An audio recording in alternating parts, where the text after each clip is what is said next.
Welcome to the Awesome. What can you speak into a little bit of your experiences in those other seats in the various segments that you described that aren't kind of like, all working together to meet one end Yeah, goal? so there's a disconnect, I think. There's a disconnect between, I would say, the strategy and actual execution of planning, where I think there are some firms out there that, a prime example for me was going into a project planning situation, and we're sitting there and we're thinking about all these different pieces that we have from um, it was a post acquisition integration, and thinking about all the different situations that were out there that we needed to fix. And there was a lot of disjointed, "Oh, yeah, I think I know how to do that." Or, "Hey, we'll have to bring in such and such expert from a different firm or a different firm to do it." So for me, it was almost like you're putting together a plan with bubble gum and duct tape. So instead of that aspect, I wanted to have it all in-house, um, purely because it's very disorganized. People who haven't worked together ever, that are forced to basically come in and work together on a project, who their firms might be in direct competition on the grand scheme of things, but for this Mm, one project, they have to work together. And it's almost like a passive aggressive partnership in a way. mm, So for me, it was just one of those things where we couldn't get down to the crux of it. Was this client needed our help, and we're sitting here trying to figure out how to line our firm's pocketbooks better than the other firm.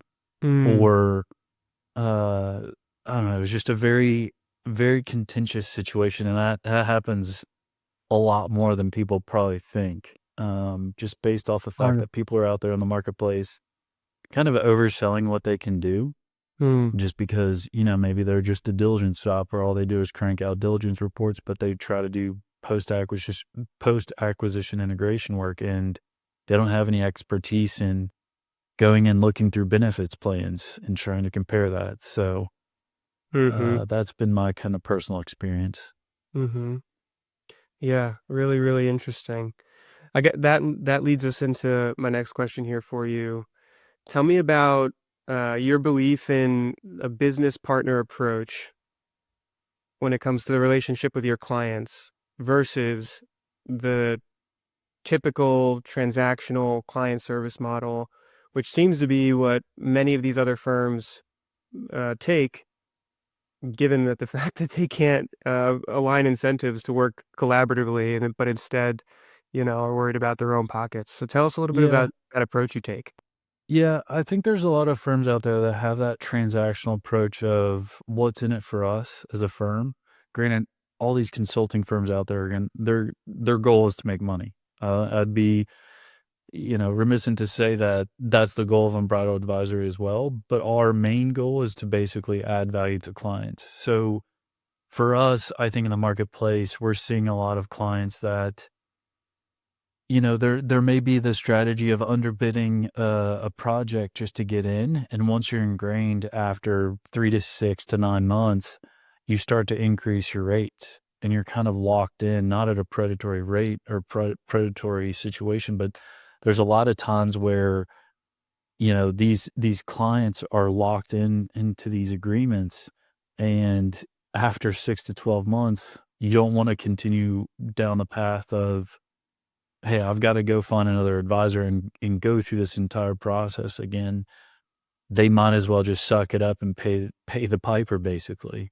Hmm. Um, and not to say that everybody does that, but I have seen that in actual execution of people doing that. But I think for us, it's more of at the end of the day, yes, it's nice for our business to make money, but if we can walk away from a client or continue to work for a client in, a long-term aspect, if we can actually add value and be that partner to them, to think about, hey, what should they price their product or service? Or, you know, why is it that they've had a bad year, and how can we change that for them? And we have that instilled kind of long-term impact for the business. Mm-hmm. That's the thing that I think drives me and drives our team, versus how much can we get out of them for a monthly retainer. Mm-hmm. Um, where I think a lot of firms, they just basically focus on the bottom line. And I think Mm, that's where we differ ourselves from the most part, I would say. mm-hmm. Yeah, I love that. Makes sense. I mean, that's something that I think we're all competing against in the Yeah. service, service businesses. There's loads of people out there trying to sell people on you know, a quick fixed retainer, and that client winds up churning after a couple months because they didn't do their job well because they're focused on their bottom line as opposed to serving the client well. Yeah.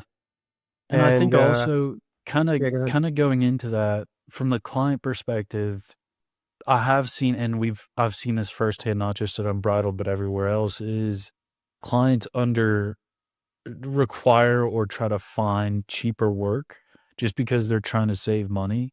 But in the Mm-hmm. grand scheme of things, for example, a prime example is, hobbyist bookkeepers. You'll have people who are, maybe 30 to 40% cheaper than us or anybody else in the marketplace.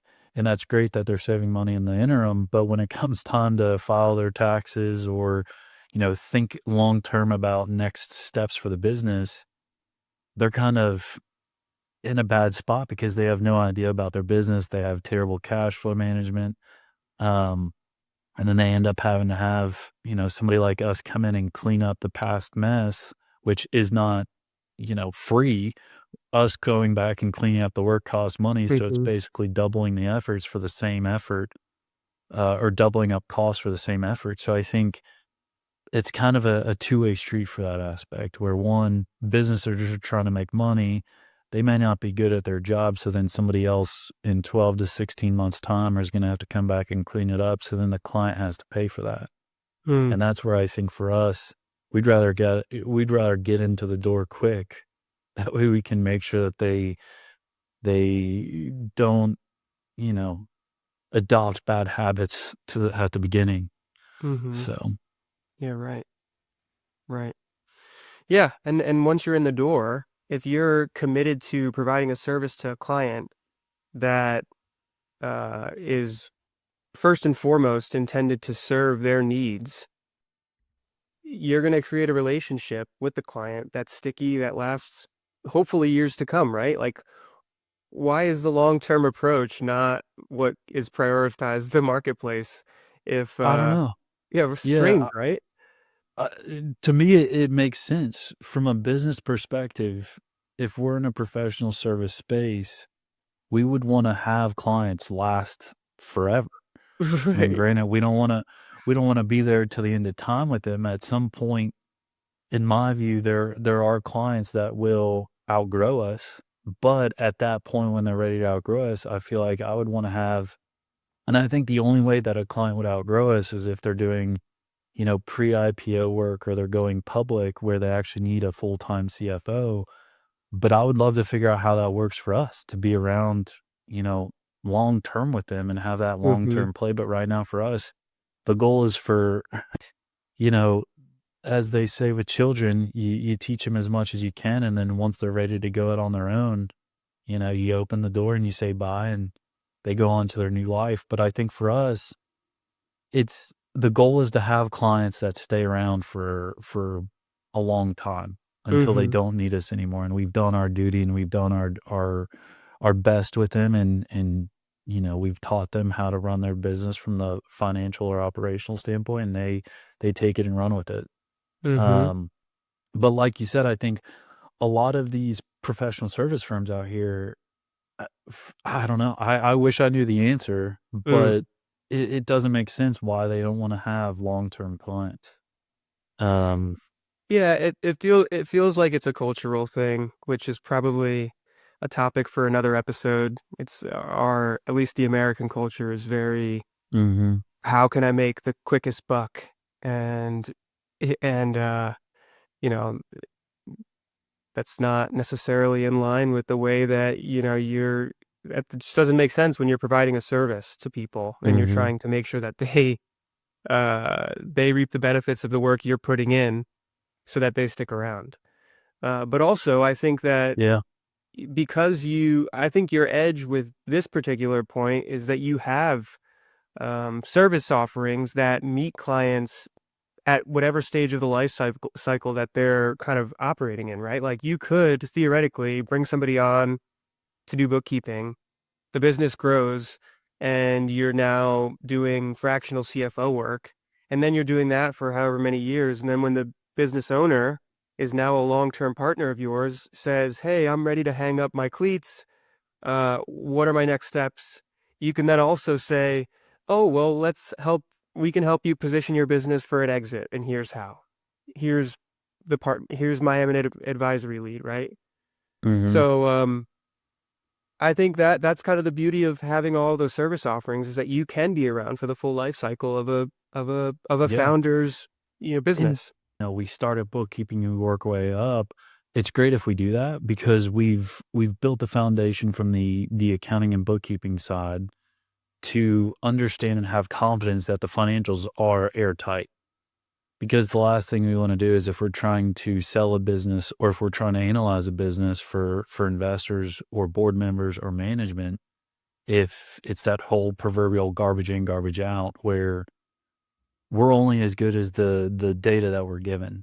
And Mm. if we have our finger on the pulse of the business from the transactional aspect, we can easily figure out, okay, this is where we need to fix this, whether it's pricing or we're not tracking inventory properly, or inventory is sitting far too long than it needs to be, or receivables are sitting out there for 30 to 60 days longer than they should, and nobody's going out and collecting them, or payables are sitting there past due and we're incurring interest on that because we're delayed or we're hindering our partnerships with vendors or whatever it may be. We can also get in that aspect, and we've been pitching quite a bit over the past couple weeks with sales. So people are ready to sell their business and it's a mom and pop shop, and their husband, their wife, their aunt, their uncle, their brother, sister, whoever has been doing their books. And so they're eager to sell, but then you look at their books and it's like, okay, we need to build this understanding of this business and understand over the past 2 to 3 years before we can even step foot in the marketplace. Mhm. So we can almost come in from the sell side and sell the accounting and the FP&A services, or at least the cleanup services from that aspect because of that. Mm. Because the last thing we want to do is try to sell somebody else's numbers. Because if we have no idea what the odds and ends of the business are, we can't sell it.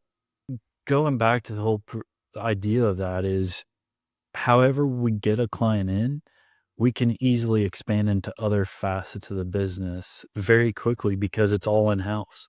And we don't Mhm. have to check with somebody else's, ability or availabilities or anything like that. Or, it costs 30% more because it's an outside party that we're trying to source out for a different project and they charge us more for coming in. For us, it's, if you have anything that has to do with accounting and finance, we're here to help.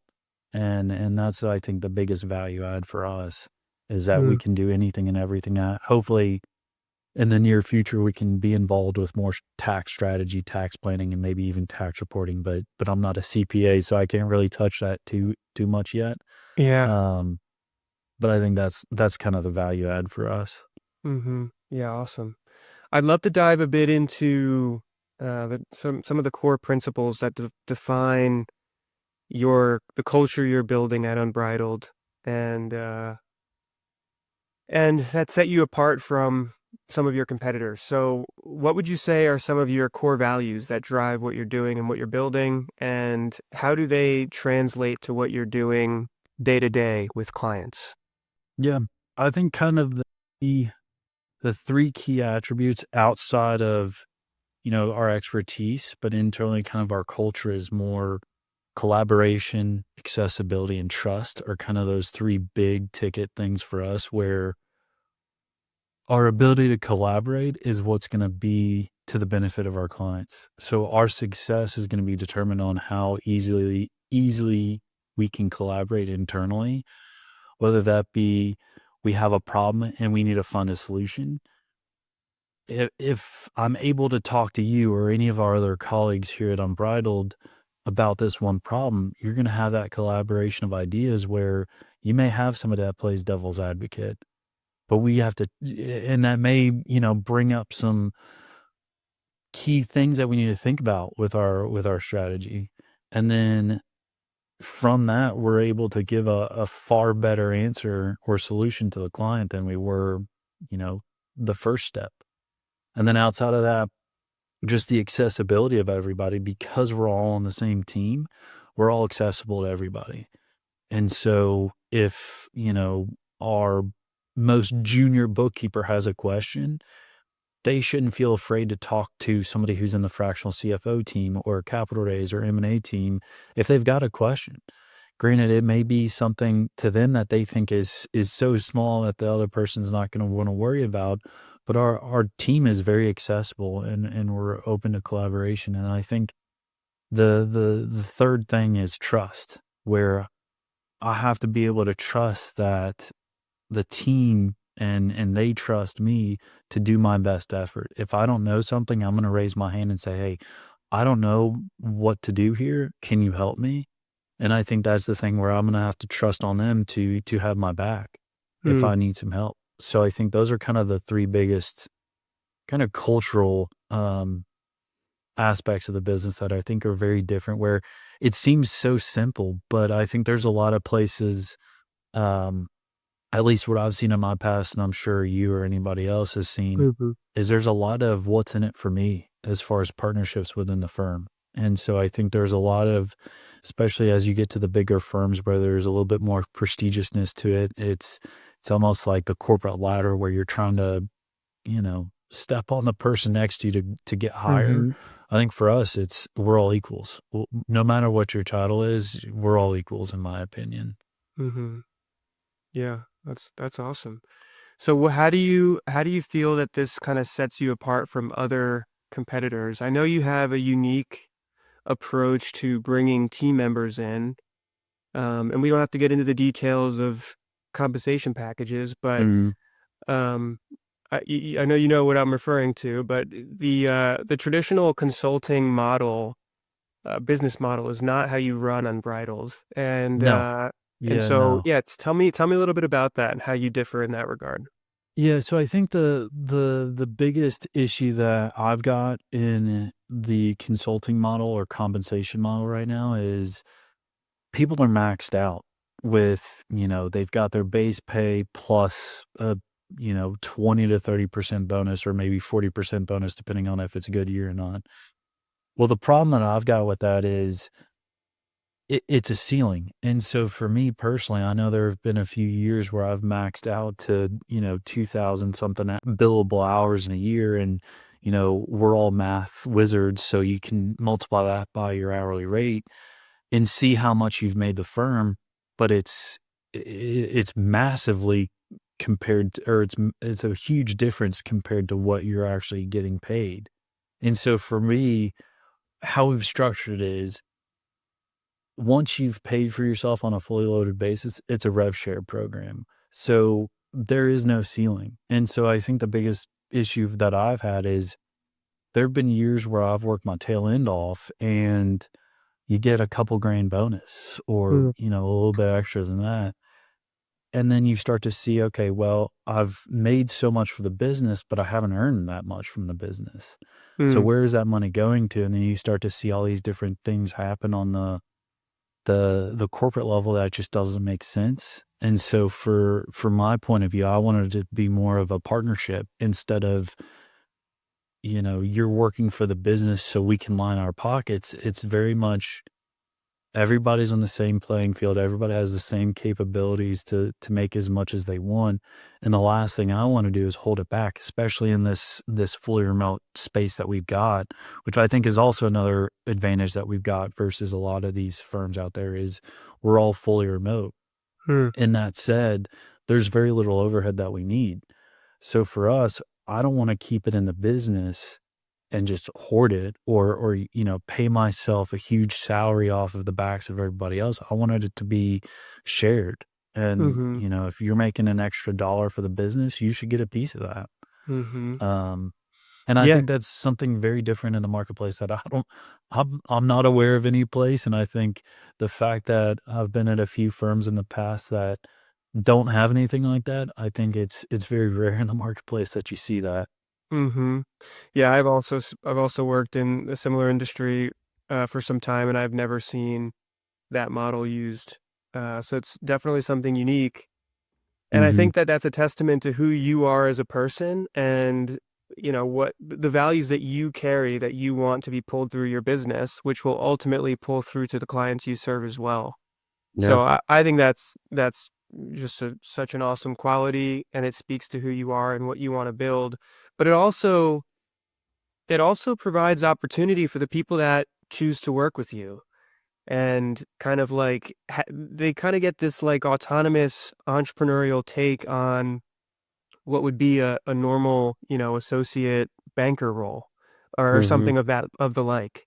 And it's sort of that like skin in the game mentality that I think fosters greater incentivization to like do well and compete and serve the client as best they can.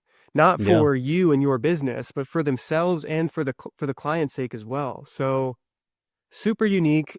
Love the concept. I think it's going to be wildly successful, and I think your clients are going to benefit tremendously from it. So really, really excited to see what comes out of that. I'm Yeah. glad you were willing to share that. Yeah, for sure. So let's shifting gears a little bit to talk about this business relationship with your clients, as opposed to a transactional one. Want to kind of like unpack that a little bit further.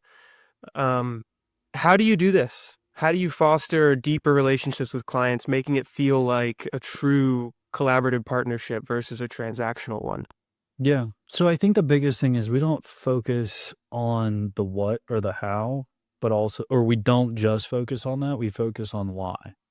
So a lot of times you'll see if the mandate for the biz or for the project is, provide monthly or quarterly reporting, they may provide a what and a how of, hey, revenue is up because of, X, Y, and Z. But then if they get down into the crux of why those things happened, there's a multitude of things that you can figure out, whether it's, if it's a consumer goods business or a food and beverage business or something like that, you can get into, hey, let's look at the volume compared to everything else. And why was volume so low compared to what it was in the past? And you can look at a multitude of things. It could be a seasonal thing. It could be, weather related. We've had a lot of hurricanes and, you Hmm. know, Yeah. things like that have impacted it. But then you can also think about other things like socioeconomical impacts or political impacts, whatever it may be that impacted volume. And we get down to why it happened and how we can fix that. Where I think a lot of people just, hey, we're mandated to just do a report. Let's put a report out that says, hey, revenue went up or down by X, Y, and Z%. It was up or down because one or two sentences of what happened, but they don't really get into the value add of more strategic stuff. And I think that's for us is we go above and beyond what our mandate is and say, hey, listen, I know we were doing just a report, but here's what we think.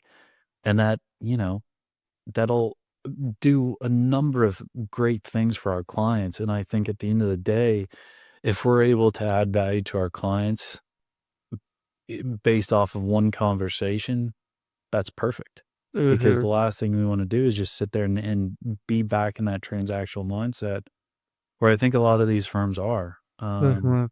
where it's they just want to do kind of the lowest amount of work for the highest return without losing the client.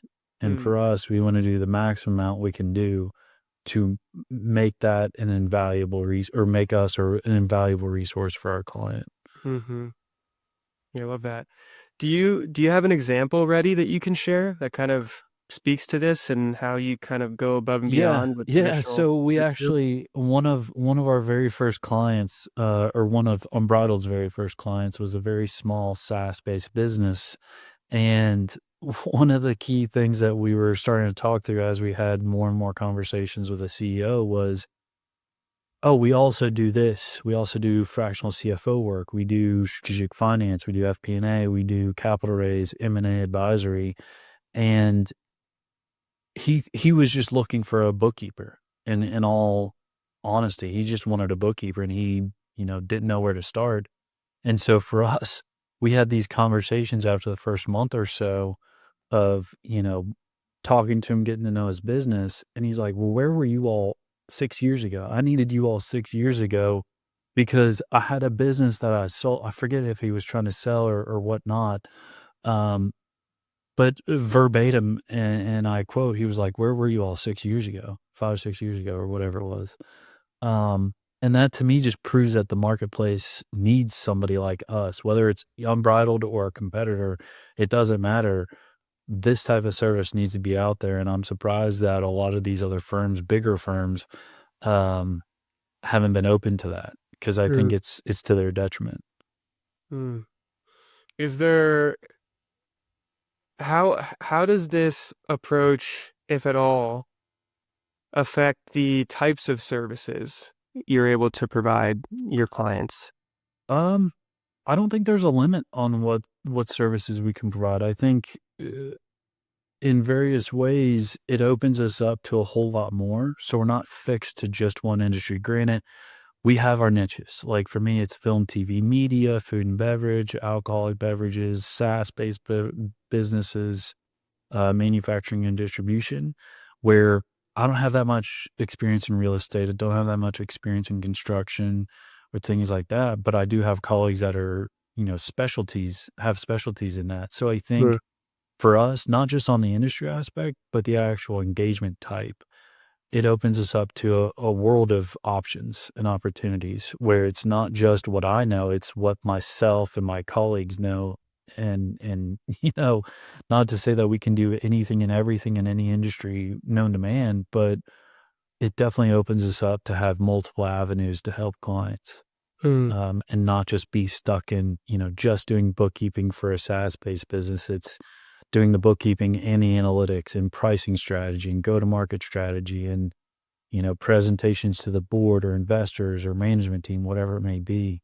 So I don't know if there's really any limits to that, Mm. that I would say. That's awesome. No, I can't think of any either. I let's let's I'm curious to hear about the future. So you've been at this for a while now, and you kind of like more or less have your business model ironed out. You have existing clients that you're serving well. You're applying this partnership approach. Um, yeah, what are your goals for the future of this? Yeah. How do you hope to I think the further biggest distinguish? the kind of two big goals I have is just expanding on what we've done so far, expanding into different industries that we may not touch right now, or expanding into different types of engagements or thought processes where, just 6 months ago, I wouldn't even thought about of board advisory. And now Mm. here we are as we're serving not on as a board of directors, but as board advisors to a few clients. And so I think just continuing to push the envelope of what we can do for clients is probably the first and foremost idea that I've got for this business. And then also kind of the goal in the marketplace is I want to be that go-to firm for businesses looking for any type of accounting, finance, strategic support. Um, yeah, and then outside of that, I think that's all I've got. I think our right now what we've done is has been pretty successful. It's just expanding on it and just touching more Mm-hmm. industries, touching more types of engagements, more clients, um, and doing that, continuing to Cool. do what we do. Cool. Awesome. Are there any new ideas of services or initiatives that you're planning to roll out that will kind of enhance the culture you're trying to build? Yeah, I think one of the newest things that I've kind of thought about in actual practice, just more and more, is the film, TV, media space seems to be ripe for this type of service. Where I think, and I know you and I have spoke off camera or off Mm-hmm. podcast about this, but I think the biggest value add that we can provide to producers or big, film, TV, media businesses is we can be that on hand or on the ground approach for accounting and finance for production of films or TV shows or whatever it may be, where I think the thing that has kind of not necessarily been a cloud over the industry is it's very inconsistent with what type of support they get, where you may have one accountant on one movie, uh, do a really good job, and then they may go on to their next project, but if this director or this producer has, a new movie in the next 6 months, the odds are they may not have that person readily available, so there's that Mm, lack of consistency.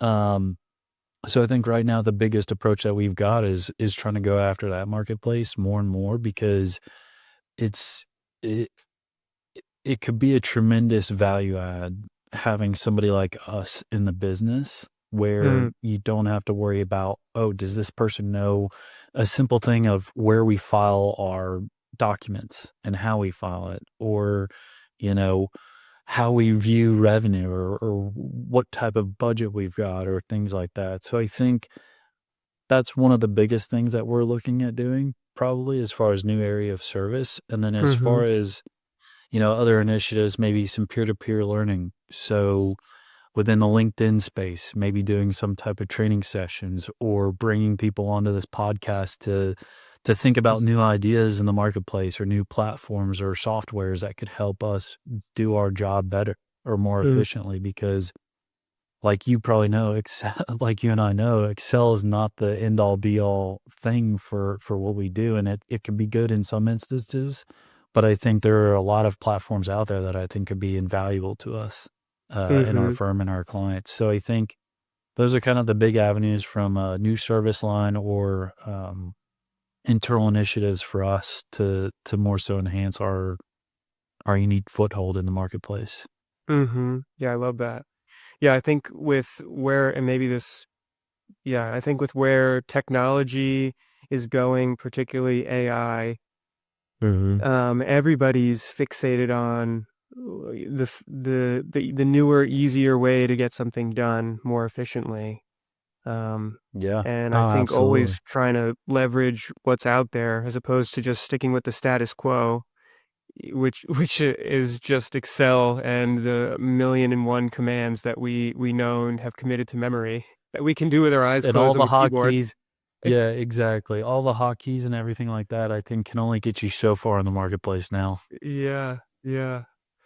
We'll save the AI discussion for another time, because I think that could be a whole, it could probably be its own episode. Oh yeah, easily. But so we'll save that for later.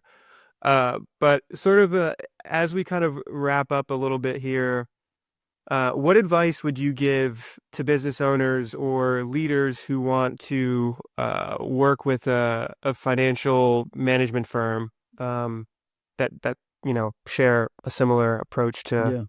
Unbridled in your mindset?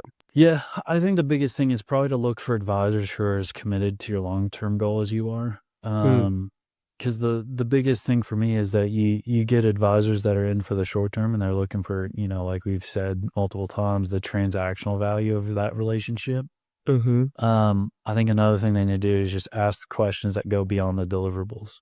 Like, are they willing to collaborate with you? Do they take the time to understand your business on a deeper level? mm, Do they even care? Are they asking more and more about your product or service? Um, and I think most importantly, do they offer actionable solutions that align with your goals, whether mm, that be near term, long term, whatever it may be? I think the right advisor won't just provide answers; they'll walk alongside with you, um, and they'll basically ensure that those answers are create measurable and lasting results. I think is the biggest thing for us. mm-hmm, Um, but yeah, I think that's probably the biggest things that I would focus in on, and I think for us, it's we're there for the long haul. Um, if a client has a question, sometimes we end up being, a psychiatrist in a very, happenstance way where all they want to do is just talk to somebody and try to figure out how to go about their day-to-day operations. And sometimes they just need to vent. And for us, mm-hmm, we can do that. So, I mean, it's just finding that right person to be a partner in their business and not just, the adult in the room that tells them they can't go get the nice shiny new object or new ERP system or whatever it is. Mm-hmm. Yeah, right. Um, but they tell them exactly, here's why you shouldn't go and buy that new, I don't know, inventory system or ERP system or whatever it is, because what you currently have is sufficient. You don't have the need for it, or, okay, yeah, let's go get it and let me price it out for you. Let's figure out how long it's going to take. So somebody that's there with you, day after day is probably what Mm-hmm. I highly recommend, Yeah. for a lot of these businesses. It makes a lot of sense. It's incredibly important within the business, and Hmm. um, if the dollars and cents are some of the most important things to manage, and if you have that wrong, then you're in a tough spot. And who Oh else would you gosh, yeah. want in in your corner if not somebody who's there and available, and not just hoping to charge you another billable hour? Hmm. Yeah, absolutely.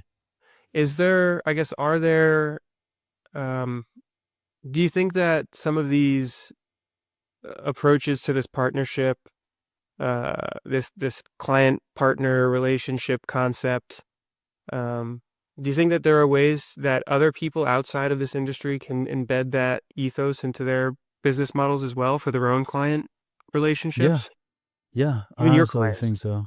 I Yeah. think I think anybody can do this. It's just a matter of, do they want to, is the biggest question. Um, I mean, I haven't created something new. This isn't some new thought process. It's just, instead of thinking about my own personal pocket, it's going after the marketplace and saying, "Hey, what can we do to better our clients? And also, how can we run a business that can support those clients till the end of time, Mm-hmm. if we needed it to?" Um, so everybody can do this, and I think it's one of those things that mindset isn't something that is new, and it's not something I just created. It's just thinking about it very differently and going after it. Mm-hmm. Yeah, absolutely. Well, Joe, thanks so much for sharing. I just want to encourage everybody that's listening that they can connect with Joe on LinkedIn if they're interested in a partner for financial management of their company, or if they have questions, they can reach out and inquire with him or someone from his team. And any closing thoughts there, Joe? It's been a fun first episode. Yeah. Likewise, I think this has been pretty enjoyable, and I think, to all the listeners out there, if you all need any help from day-to-day bookkeeping to, anything from FP&A, fractional CFO services, capital raise advisory work, or buy and sell side advisory work, just let us know. Happy to help. Mm-hmm. Wonderful. Yeah, and we're this is the first of many fruitful conversations that we hope to have on Unbridled Mindset. So tune in for future episodes. We're gonna have some fun guests, and yeah, it'll be exciting. Thanks for Yeah. listening, everyone. Looking forward to it. See ya. This is Finance Without the Fluff.